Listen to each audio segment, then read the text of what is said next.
नमस्कार, आप देख रहे हैं व्हाइट पेपर और मैं हूं आपके साथ आशा सरमाल। कार्यक्रम की शुरुआत करेंगे बड़ी खबर के साथ ही, क्योंकि राज्य के दर्जे बहाली को लेकर लगातार आरोप किस तरह से लग रहे हैं और कई तरह के सवाल उठाए जा रहे हैं। बताते चले कि पीडीपी ने उमर अब्दुल्ला पर बीजेपी के एजेंडे को जारी रखने का आरोप लगा दिया है।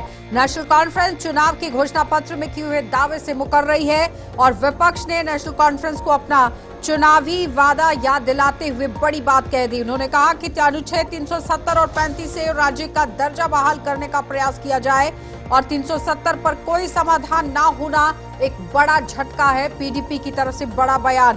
कैबिनेट की बजाय विधानसभा में ये पारित होना चाहिए था प्रस्ताव। पीपल कॉन्फ्रेंस की तरफ से भी बात कही गई और भारत में यहां आप देखिए किस तरह से अब लगातार बातें पहले उठ रही थी, लेकिन नेशनल कॉन्फ्रेंस की तरफ से किस तरह से काम किया जा रहा है। भाजपा के हाथों में खेल रहे हैं उमर। इंजीनियर राशिद की तरफ से बड़ा बयान और उमर ने किस तरह से अब अपनी कमान को संभाला है। उमर अब्दुल्ला का भी पलटवार इस सब पर हुआ है। वो कह रहे हैं कि पहले पैर तो जमाने दीजिए, उसके बाद वादे को पूरा भी किया जाएगा।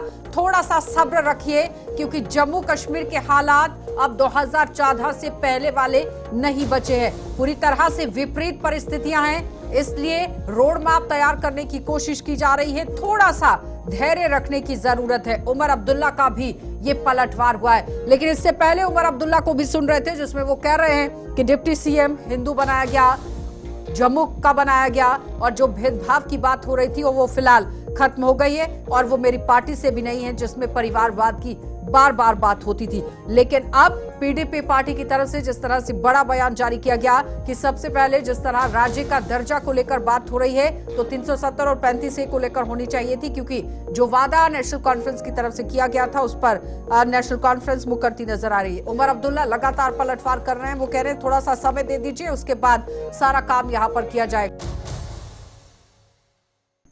इस वक्त हमारे साथ सोहेल काजमी जी हैं, जिन्होंने हमारे साथ ज्वाइन, और मोहसिन खान है पीडीपी से हमारे साथ। बहुत बहुत स्वागत जुड़ने के लिए।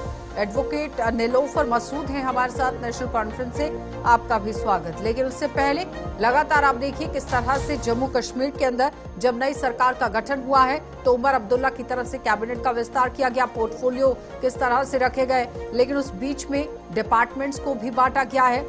अब यहाँ पर रोड मैप तैयार करने की कोशिश की जा रही है, एक रणनीति तैयार करने की कोशिश की जा रही है। पूरी तरह से एक्शन मोड में नजर आ रहे हैं उमर अब्दुल्ला, लेकिन इस बीच में विपक्षी पार्टियां पूरी तरह से निशाना साध रही हैं। वो कोई कसर नहीं छोड़ रही है, बिल्कुल भी समय न गंवाते हुए, टाइमिंग को पूरी तरह से दुरुस्त करते हुए आप देखिए किस तरह से पीडीपी पार्टी ने निशाना साध दिया है कि उमर अब्दुल्ला बीजेपी के एजेंडे को जारी रखने का काम कर रहे हैं। इस तरह से आरोप लगा दिया गया है और फिलहाल बताते चले कि 370 पर अपनी बात को सामने रखने की जरूरत थी, क्योंकि 370 पर कोई समाधान ना होना ये एक बड़ा झटका है जम्मू कश्मीर के लोगों के लिए पीडीपी की तरफ से। क्योंकि वहीदुर रहमान परा को भी आपने सुना था, आज जिस तरह से रेजोल्यूशन को लेकर बात उठी उसके बाद ही वहीदुर रहमान परा की एक बड़ी स्टेटमेंट जारी हुई। लेकिन उसके साथ यहाँ पर उमर अब्दुल्ला की तरफ से भी अपने पक्ष को सामने रखने की कोशिश हुई। उन्होंने कहा कि आज तक जितने भी मुख्यमंत्री बने उन्होंने हमेशा आप देखिए किस तरह से डिप्टी सीएम का पद जो है वो चुना, या तो वो अलायंस पार्टनर रहे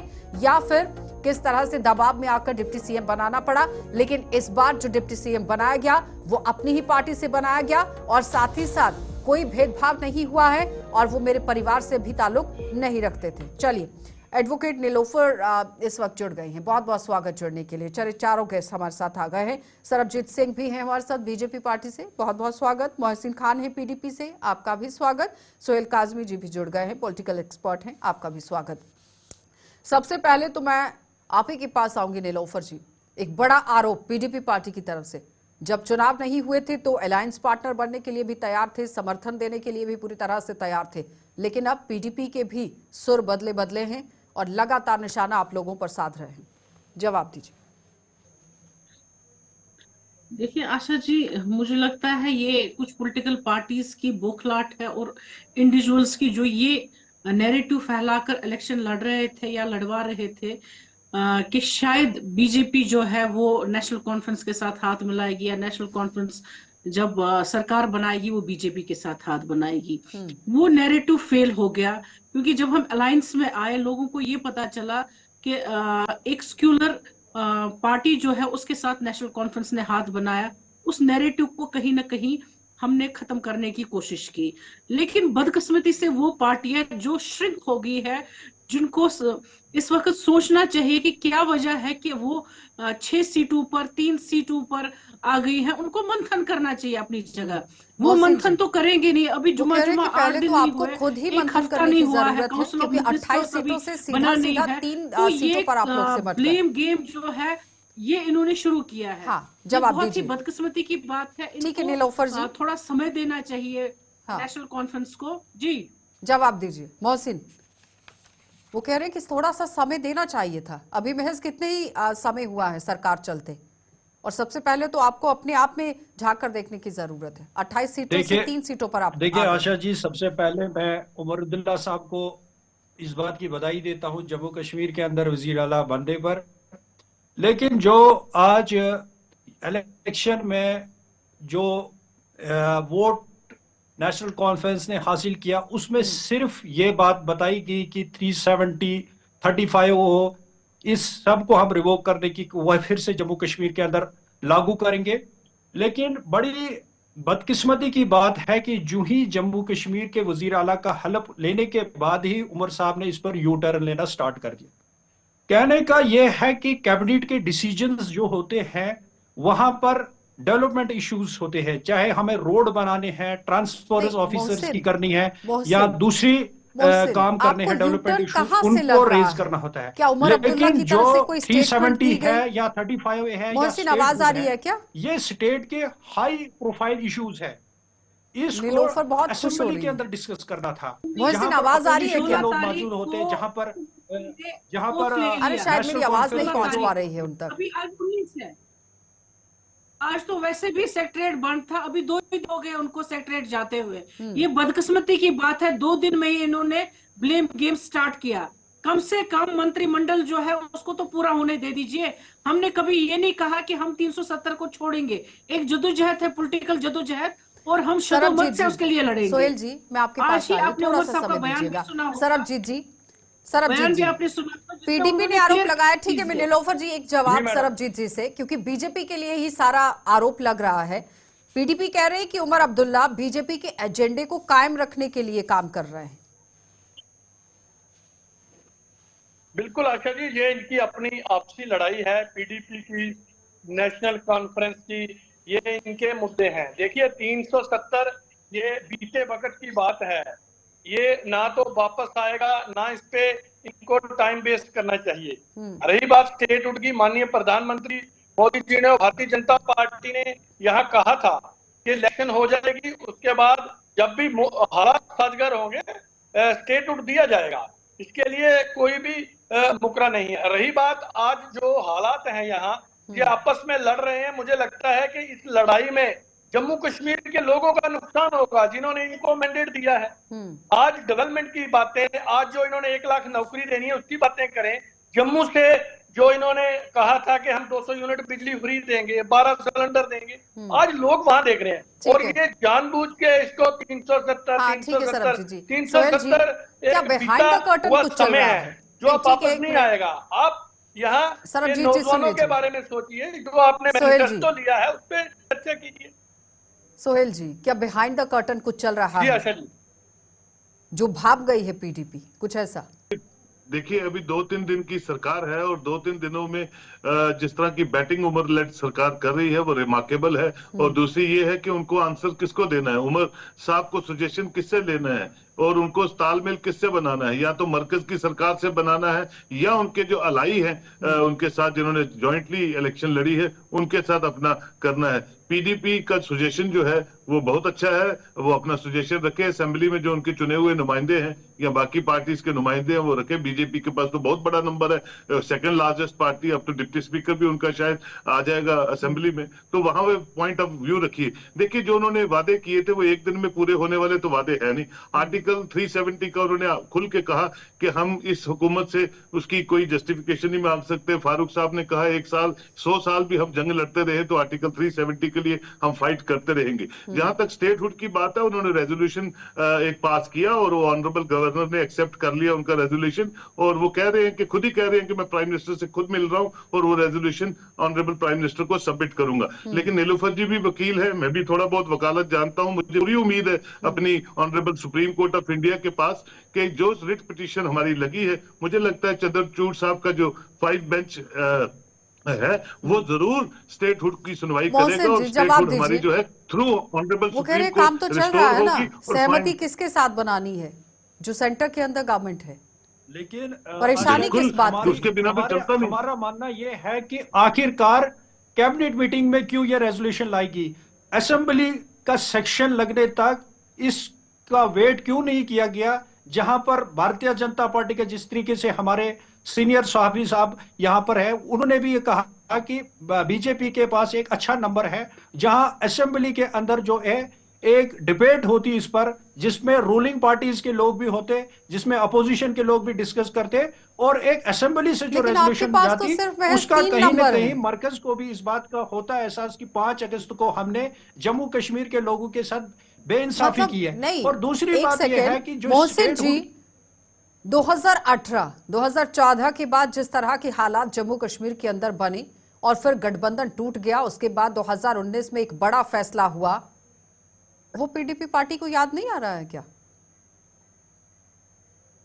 देखिए मैम, जम्मू कश्मीर के अंदर पीएचजीडी बनी और पीएचजीडी इसी बेस पे बनी कि जम्मू कश्मीर के अंदर जो है, हम अगर इस वक्त देखें तो डेवलपमेंट काम जो है कमिश्नर्स जो है लेफ्टिनेंट गवर्नर के द्वारा हो रहे हैं, बड़े प्रॉपर तरीके से हो रहे हैं। लेकिन पीएचजीडी का बनने का मकसद यही था कि जो हमारे अपनी खुसूसी पहचान जो हमने अपनी पहचान को खोया है, हम वो कह रहे हैं कि कैबिनेट को पहले होने देना चाहिए था, फिर उसके बाद बहस होनी चाहिए थी, फिर जाके इस पर काम होना चाहिए था, लेकिन डायरेक्टली क्यों किया? जम्मू कश्मीर के हवाले से 370 की बात नहीं की जाए। 5 अगस्त 2019 नहीं आता अगर पीडीपी हाथ नहीं मिलाती बीजेपी के साथ, तो बीजेपी का एजेंडा अगर किसी ने चलाया है उसमें पीडीपी का ही रोल रहा है, और पीडीपी की ही वजह से 5 अगस्त 2019 हो गया। ये उनको रियलाइज करना चाहिए और एक्सेप्ट करना चाहिए। जम्मू कश्मीर के लोगों से आशा जी, मैं इनको याद दिलाना चाहूंगा कि न तो ये बीजेपी आप दोनों एक साथ बोलेंगे तो फिर सुनेंगे कैसे? मोहसिन जी थोड़ा सा वेट कीजिए। इन्होंने मिनिस्टर रहे इंडिया ब्लॉक के खिलाफ इन्होंने इलेक्शन लड़े, तो किस इतिहाद की बात कर रहे हैं? उस इतिहाद की बात जिसमें रहकर भी ये नहीं रहे। इनसे पूछ लीजिए आप ये किस एजेंडे की बात कर रहे हैं? अगर मोहसिन जी में जो कांटे आवाज आ रही है क्या? नेशनल कॉन्फ्रेंस कोशिश कर रही है अलायंस जम्मू कश्मीर उन कांटों को निकाला जाए, तो इनको कॉपरेट करना चाहिए। यहाँ की लोगों की शक्तियां जो है उनको खत्म करने के लिए इनको एक कॉर्डियल एटमॉस्फेयर कह रही है कि किस एजेंडे की बात कर रही है पीडीपी से ये ब्लेम में है। जो जम्मू कश्मीर के अंदर हुआ वो आप ही की तो देन थी। हमने एक सेकेंड सरबजीत जी किया, और जम्मू कश्मीर के अंदर जो पीडीपी और बीजेपी का अलायंस है उसमें हमने जम्मू कश्मीर के अंदर जो है एक एजेंडा क्रिएट किया। लेकिन मैंने इनसे ये कहा कि जम्मू कश्मीर के अंदर जो बदतरीन हालात गुजरे हैं, जिसमें टाटा जैसे कानून, पोटो जैसे कानून लागू लाए गए, मिलिटेंसी 1996 के अंदर जब आर्मी कैंप्स में जाकर इन लोगों ने इलेक्शन लड़े, 10 सालों में आपने क्या किया? याद नहीं है। आप ये मत कहिए कि नेशनल कॉन्फ्रेंस के रूल में अपनी पीडीपी मान रही है ना कि 2019 के बाद जो बड़े फैसले हुए वो पीडीपी की वजह से थे, कह रहे थे अभी मोहसिन जी। आया कहीं ना कहीं 2024 के असेंबली चुनाव में जम्मू कश्मीर के लोगों को बड़ी तो शायद मेरी आवाज नहीं पहुंच पा रही है वजीर आला बनने के बाद। चलिए रुके रही है कि यहाँ पर बीजेपी और पीडीपी की तरफ से ही ये हालात बनाए गए थे। पिछले 10 सालों में क्या काम किया गया जम्मू कश्मीर के? हाँ, असली मैं यही कहना चाहता हूँ कि आज ये दोनों एक दूसरे को कोसे, लेकिन जो कश्मीर के हालात हैं ये खराब करने में इन दोनों पार्टियों का हाथ रहा है। आप जानते ही हैं कि इससे पिछले 10 सालों से शायद आप भूल गए हुकूमत कौन कर रहा था। 10 सालों से बीजेपी हुकूमत कर रही थी। ये सपोर्ट करते थे को तो नेशनल कॉन्फ्रेंस और पीडीपी। आज ये अलायंस पार्टनर भी बने, कार गैंग भी में आया, बाद में क्या हुआ हमें पता नहीं, लेकिन आज जितने हालात, जो आज इतना एक साजगार हालात माननीय प्रधानमंत्री मोदी और भारतीय जनता पार्टी की देन है, कश्मीर में इतने बढ़िया हालात, जम्मू में इतने अच्छे हालात बनाना, और अब ये सरकार में आए हैं, तो लोगों के विकास के प्रति, लोगों के और जो इनके एजेंडे हैं उसको कामयाब, अब ये आपस में करते रहेंगे। अब दफा 370 छोड़ो, इसको आगे बढ़ना चाहिए। दीजिए जवाब दोनों पार्टियां। यहाँ जो वो सरकार कह रहे हैं कि बन रही है, 370 को छोड़ो, अब आगे बढ़ना उसको चाहिए। आगे बढ़ना चाहिए। मोहसिन जी पहले इस पर आप जवाब दीजिए। नेशनल आर्यू में लोग नीलोफर देख जी रहे एक हैं सेकेंड, पर 300 नीलोफर जी एक सेकेंड, मोहसिन जी देखिए- जवाब दीजिए। जी देखिए, Jammu Kashmir Peoples Democratic Party 370 पे पूरी स्टैंड है। हमारी पार्टी की लीडरशिप ने इलेक्शन के रिजल्ट्स के बाद भी इस बात को बताया कि जम्मू कश्मीर के लोगों के साथ बड़ी इंसाफी हुई है, और बीजेपी को जितनी अपनी जो एक्सपेरिमेंट जम्मू कश्मीर में के अंदर करना था वो उन्होंने कर डाला। और हम वसूख के साथ कहते हैं कि भारतीय जनता पार्टी जम्मू कश्मीर के लोगों की तहफ़्फ़ुज़ करने में पूरी तरीके से नाकाम साबित हुई है। और जम्मू कश्मीर के अंदर Jammu Kashmir Peoples Democratic Party का फुल फ्लैश स्टैंड है 370-35 की हम लड़ाई लड़ेंगे। ठीक है। और हम उमर अब्दुल्ला साहब के साथ इस आईवान के अंदर मतलब भी एक बार फिर से आप लोगों को एक इश्यूज सपना वो दिखाएंगे जो कभी पूरा नहीं होने वाला है। नीलोफर जी ये आशा जी, ये मैं बिना मतलब मौसम के साहब बात से है, ये इनका कहना स्टैंड, चाहूंगी। अब स्टैंड वो नीलोफर टूट चुका है, ये मैनिफेस्टो बात है। मैनिफेस्टो में मुझे हर बोलने दीजिए। एक पार्टी की कुछ तरफ से इस वापस पर आने चर्चा वाला की नहीं गई, है। लेकिन जैसे ही सत्ता में आए उसके 370 बाद बीते बदले साल बदले की सुर बात है। नजर आए। आशा जी, नीलोफर मैं जी यहाँ पर ये कहना चाहूंगी। हाँ जी आज आशा बोलिए, जी बोलिए। शायद ये मैंडेट भूल दिया गए है हैं, मैं नेशनल एक कॉन्फ्रेंस मुद्दा को, कहना ठीक है, चाहूंगी। सरबजीत जी। लोगों के मेरा हित में कातिल कोई है बात करें। या सरबजीत मेरे जी हक सुन में लीजिए फैसला पहले। देगा। हाँ। तो यहाँ जिन्होंने वो सारे मसले 370 हैं, को उस पे खत्म बात किया, करें। आज वही ये जद्दोजहद करने के हमेशा लिए लोगों कर रहे को हैं कि उलझा हम के रखेंगे क्लेम करेंगे 370 कि में, हम 370 को वापस और लाएंगे, कुछ इसके होने लिए वाला लड़ाई नहीं है। लड़ेंगे। मैं फिर से कह रही हूँ, ऑन बोर्ड कह रही हूँ, ऑन रिकॉर्ड कहाँ कह से रही हूँ, लाएंगे ये 5 वापस? अगस्त 2019 नहीं होता अगर पीडीपी हाथ नहीं मिलाती बीजेपी के साथ, उसके जिम्मेदार ये लोग हैं। मैडम, और आज ये उसी का राग मैं चला रहे हैं कि कॉन्फ्रेंस 370 खत्म हो गया। अरे मैं भाई, आपने नीलोफर तो जी खुद से ये खत्म किया, पूछना चाहता आप हूं। क्या जद्दोजहद करेंगे मैं उसके लिए? नंबर 1। मैं नंबर 2, नीलोफर जी से ये इनको पूछना मंथन चाहता करना हूं, चाहिए। 5 अगस्त जो ये प्रिपरेशन 2019 बातें को करे, अभी 3 पार्लियामेंट दिन ही मेंबर्स हुकूमत जम्मू को हो कश्मीर गए से हैं, नेशनल इनको कॉन्फ्रेंस मंथन करती है। करना चाहिए। और 3 सीटें इन्होंने उससे ले ली पहले है, कि 3 और तारीख बीजेपी को ने 4 तो एक तारीख भी को नहीं ली। जो उमर साहब, कश्मीर हसनैन की मुसौदी मैं साहब, बात कर फारूक रही हूँ। साहब तो ये सोच प्राइम विचार मिनिस्टर ऑफ करें, इंडिया से क्या मिलते वजह हैं। है कि ठीक दुनिया है। को इन्होंने कहा 5 अगस्त को 370 जब हमने ये डाका खत्म किया, डाला गया सब जम्मू और कश्मीर के लोग कश्मीर खुश बैठे हैं। हुए थे। तो क्या वजह एक है एक करके। बीजेपी ने एक सीट सोहेल कश्मीर जी। में ली, कश्मीर में और हमने जो सोहेल बीजेपी है जी, ये 3 पर आ आपको गई। लगता है कि अब सरकार बनने के बाद 370 पर चर्चा करना जरूरी है, या फिर लोगों के मसलों पर चर्चा करना जरूरी है, जिसमें बिजली, पानी, सड़क, नौकरी, जो लोगों की मूलभूत सुविधाएं देखिए हैं, जिससे लोग परेशान हो रहे थे कि आर्टिकल नुमाइंदा नहीं है 370 कोई। देखिए आशा जी, आर्टिकल 370 पे चर्चा करना बिल्कुल जरूरी नहीं है। मैं समझता हूँ वो ऑनरेबल सुप्रीम कोर्ट के पास है, रिव्यू पिटीशन लगी है। नीलोफर जी खुद एडवोकेट है, जो honourable supreme court review petitions को देखेगा, उसके बाद इसकी बात होगी। अभी बात है, सरकार आई है, सरकार को स्टेटहुड की रेजोल्यूशन पास करनी है, सरकार को लोगों के हितों के लिए काम करना है। अपोजिशन बड़ी स्ट्रांग है, अपोजिशन को एक बड़ी हेल्दी अपोजिशन की तरह गवर्नमेंट के साथ हाथ से हाथ मिला के, जो सरबजीत जी कह रहे हैं कि हम 10 साल से हमने पीस मोदी लेड सरकार ने लाया है, उस पीस को आगे प्रवेल करना है आने वाली सदियों के लिए, आने वाली नस्लों के लिए। उसके लिए भारतीय जनता पार्टी अपोजिशन में बैठ के हाथ से हाथ मिलाए और मोदी जी के आशीर्वाद ले और जम्मू कश्मीर को रिहेबिलिटेट करते रहे। इससे बड़ी खिदमत क्या होगी जम्मू कश्मीर के लोगों के लिए? आर्टिकल 370 जिसका पॉइंट ऑफ व्यू है वो खुद उसके लिए जंग लड़ता रहेगा, और जब जंग जीतेगा या हारेगा तब बात करेंगे। अभी जो मुद्दा आधार असेंबली लोगों ने दी है, अब ये मेरे भाई कह रहे हैं पीडीपी वाले कि 5 अगस्त 2019 से कुछ नहीं हुआ। 5 अगस्त 2019 की रिटेलिएशन में आप 3 नंबर पे आए हैं। लोग समझदार है, जम्मू कश्मीर के लोग इंटेलेक्चुअल क्लास है, विचार विमर्श करते हैं, कश्मीरी तो बहुत ज्यादा करते हैं, वो वोट अपना जाया नहीं करते। ये 60-65% जो परसेंटेज आपने देखी है, ये इंडिकेट करती है कि जम्मू कश्मीर के लोग अपनी सरकार की भागीदारी में, आने वाले मुस्तकबिल को संवारने में आप सबको उस तरह की नुमाइंदगी देके असेंबली में भेज रहे हैं कि रियल चीजों पे, रियल एस्पायरेशंस पे हुकूमत काम करे। और उसके लिए नंबर आपके पास आ गया, एक अच्छी सरकार, स्थिर सरकार है। आप criticism for the sake of criticism करेंगे, उससे कुछ होगा नहीं। लेकिन ये कि हेल्दियर ये है, 1 number party national conference, number 2 party जो है वो भारतीय जनता पार्टी है। मरकज के नीलोफर साथ जी जवाब कोऑर्डिनेशन दीजिए। वो बिल्कुल कह रहे हैं उनकी कि है, और मुझे XYZ की लगता है बात लोगों के करने की काम होने जरूरत चाहिए। नहीं है, अब मुद्दों की बात करने की जरूरत है। सुहेल काजमी जी, मैं सेकंड करती हूँ इस चीज को जो उन्होंने कहा कि इस वक्त हमारे पास बहुत सारे मुद्दे हैं। एक जदोजहद जो 370 को लेकर है, ये हमारी पार्टी ने भी कहा है कि जिस हद तक भी जाना चाहे तो हम वो पॉलिटिकली जदोजहद लड़ेंगे। ये हमने मुद्दा छोड़ा नहीं, ये हमारा नंबर 1 मुद्दा है। लेकिन उसके साथ साथ आप देख लीजिए, बाइकॉट इस बार नहीं हुआ, लोग से बाहर निकले और भारी बहुमत से उन्होंने एक अलायंस को सामने लाया है। अब थोड़ा टाइम तो देना पड़ेगा इस अलायंस को, क्योंकि यूटी चल रही है, इसके अपने डिफरेंट रूल्स है। उसमें आपका जो काउंसिल ऑफ मिनिस्टर है, इनको भी बढ़ाना है। 10 से आगे हम 9+1 से आगे अभी हम जा नहीं सकते। तो काफी मुश्किलात है।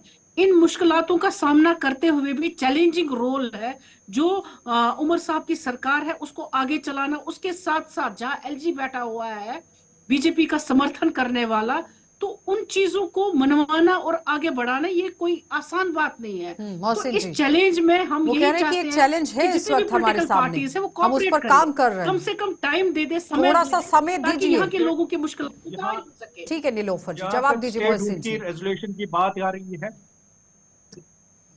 हम ये कह रहे हैं कि जो जम्मू कश्मीर के अंदर 4 अगस्त को जो स्टेटहुड था, कि जिस तरीके से हमारे honourable supreme court of India के फैसले डायरेक्टली जम्मू कश्मीर पे नहीं लागू होते थे। जम्मू कश्मीर की असेंबली ये तय करती थी क्या नेशनल कॉन्फ्रेंस की जो सरकार बनी है वो ये हम जम्मू कश्मीर के लोगों को क्लियरिफाइड करती है कि हम वही स्टेटहुड लेकर आ रहे हैं। और दूसरी बात, मेरे साथी ने यहां पर कहा कि आप 3rd नंबर पे आए हैं। देखिए, जमहूरियत की यही एक गुलदस्ता है कि हम इस चीज को हार को तस्लीम करते हैं। जहां पर भी हमारी चूक हुई है, हम आगे के लिए लोगों के बीच में जाएंगे और फिर से इस तरीके की मेहनत करेंगे। ठीक है लेकिन सरबजीत जी, हम अपने वो कह रहे हैं मंशूर कि को एक नहीं हेल्दी बदलेंगे। ऑपोजिशन के जिस तौर पर तरीके आपको से काम करने की जरूरत है, क्योंकि यू टर्न हम 2nd नंबर नहीं आपके लेंगे। जिस पास है। तरीके से नेशनल कॉन्फ्रेंस ने इलेक्शन मैनिफेस्टो वोट में शेयर कुछ के बताया, तौर पर आप जी, बड़ी आज पार्टी वो बनकर यू आए टर्न हैं, ले रही है। लेकिन आज ऑपोजिशन में जम्मू इस वक्त हैं, कश्मीर तो में हेल्दी एक ऑपोजिशन हेल्दी करने की opposition, जरूरत है। भारतीय जनता पार्टी जो अपोजिशन में भी बैठेगी और सेंटर में भी हमारी सरकार है, भारतीय जनता पार्टी की सरकार है। लेकिन अगर ये किंतु परंतु 370 लेके बैठे रहेंगे तो मैं समझता हूँ जम्मू कश्मीर के लोगों का भविष्य इससे उज्जवल नहीं होने वाला है कि ये आपस में कहेंगे 370 वापस लाएंगे। ये एक मुद्दा था, ये अब हो चुका है, ये कुछ वापस आने वाला नहीं है। हमें आज जो मैंडेट मिला है, आज बहुत सारे मसले जम्मू कश्मीर के हैं।